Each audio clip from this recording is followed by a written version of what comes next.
Everyone is terrified that Social Security is going to zero. You hear it at dinner tables, you see it in the news. The fund is running out. I'll get nothing. But I have good news and bad news. The good news is that is a total lie. Social Security is not going to zero. It physically can't. But the bad news is arguably scarier because it's actually written into the current law.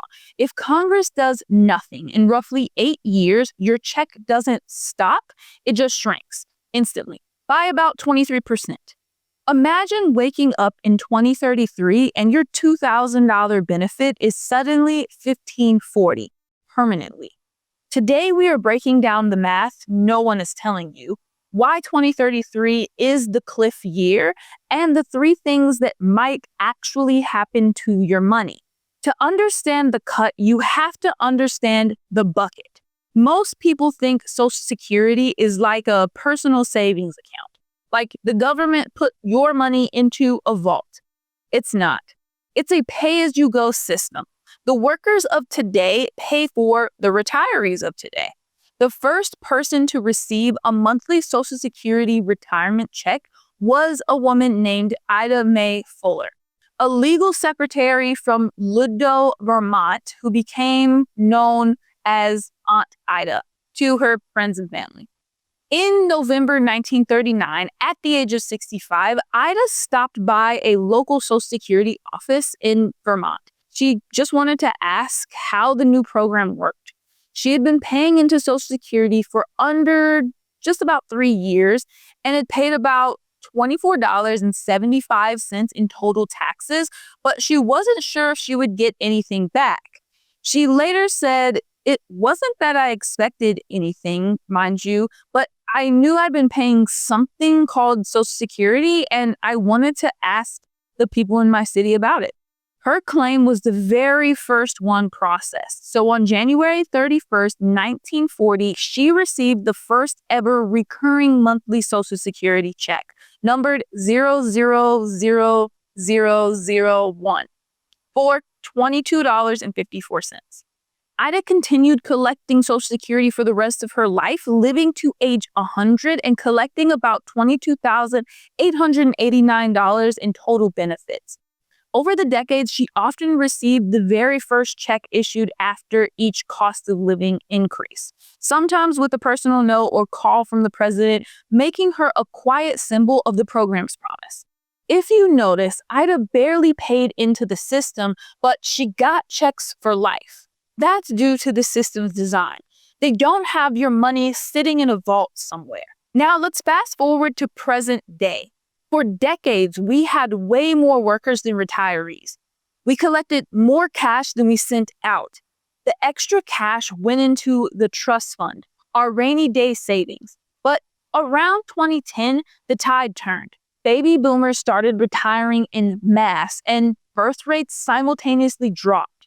We started paying out more than we took in from taxes alone. So to pay full benefits, the government started dipping into that trust fund bucket to make up the difference. And here's the truth no one tells you. That bucket has a bottom. According to the 2025 Trustees Report, the OASI, Old Age and Survivors Insurance bucket hits empty around 2033. So the bucket is empty. Does the system explode? No. Remember the hose. Millions of Americans are still working and paying payroll taxes. That money is still flowing every single day. But here's the math problem. By 2033, that incoming tax revenue will only be enough to cover roughly 77% to 80% of the promised benefits. The government is legally not allowed to pay money it doesn't have. It cannot borrow for Social Security under current law. This is the cliff. The moment the trust fund hits zero, the Social Security Administration has to align payouts with income.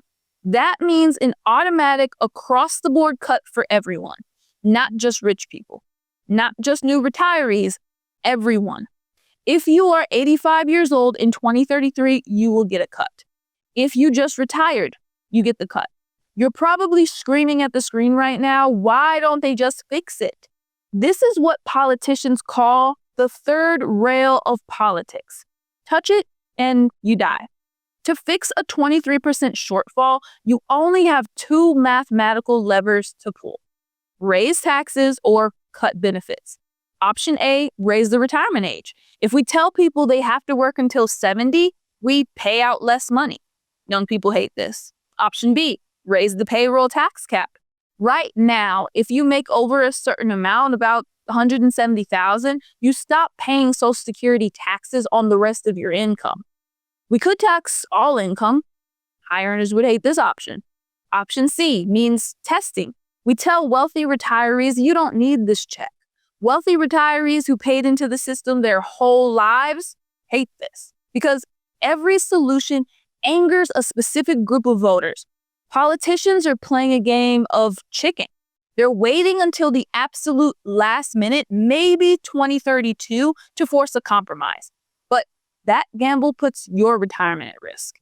If you're wanting to have a more secure retirement, go ahead and hit that subscribe button so you never miss a video. Let's make this real. Let's look at the average benefit. In 2026, the average retired worker gets about $1,900 a month. By 2033, with cost of living adjustments or COLA, let's say that's grown to $2,400 just to keep up with inflation. A 23% cut takes that $2,400 down to roughly $1,850 a month. That's a loss of $550 every single month. That's groceries, the electric bill, that's your prescription medications. Over a year, that's over $6,000 gone. This isn't fear-mongering. This is the default setting of the current law. If Congress goes on vacation for the next 8 years and never passes a bill, this happens automatically. So is all hope lost? Probably not. Over my past decade plus of working with retirees, I've seen some changes to Social Security to help pad this potential of going to zero. History tells us Congress usually fixes things at the 11th hour because old people vote and no politician wants to be responsible for cutting grandma's check by 25%. However, you cannot plan your financial future on Congress will probably fix it. Here's your strategy. Don't count on 100%. If you are under 50, run your retirement numbers assuming you'll get 75% of your promised benefit. If you get 100%, treat it as a bonus. Diversify. Don't let Social Security be your only income stream. A Roth IRA, 401k is only a hedge against legislative risk. And say out loud, this is a policy choice. Understanding the 23% cut helps you to vote for people who have an actual plan and not just slogans. You can also get involved with your local AARP chapter, even if you're not 50 yet. They have special focus groups to help support this legislation. Social Security isn't dying, but it is changing. The days of set it and forget it are over. If you found this breakdown helpful, hit that like button and share this video with a friend so YouTube shows this to more people who need to know the truth about 2033. And if you want to know about other reasons to claim Social Security quickly, click this video right here. I'll see you in the next video.